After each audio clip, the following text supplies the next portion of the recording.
पठाराचा उल्लेख केला जातो। सातारापासून 22 किलोमीटर अंतरावर कास पठार असून आपण पाहताय की ऑक्टोबर महिना आहे आणि सध्या नुकतीच आता दिवाळीची सुट्टीसुद्धा लागल्याने पर्यटकांनी हा जो परिसर आहे तो गजबजून गेला आहे। सुमारे 45 एकर क्षेत्रामध्ये हा कास पठार जो परिसर आहे तो पसरलेला आहे आणि या ठिकाणी विविध जातीची जी खोल्या आहेत ती पाहण्यासाठी देशभरातून नव्हे तर परदेशातूनही मोठ्या प्रमाणात पर्यटक जे आहेत ते सध्या कास पठारावर दाखल होऊ लागले। इकडे आल्यानंतर मोठ्या प्रमाणात विविध प्रकारची खोली असतील किंवा या पठाराचं थंड निसर्गाचं जे वातावरण असेल ते सध्या इकडे येणाऱ्या पर्यटकांना भरळ पाडत आहे। इथं सध्या कास पठार परिसरात मी पाहत आहे।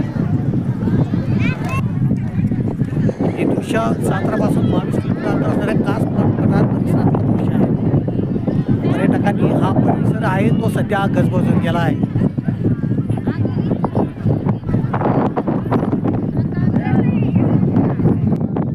असलमुल्ला कराड वार्तासाठी कास पठार येतो।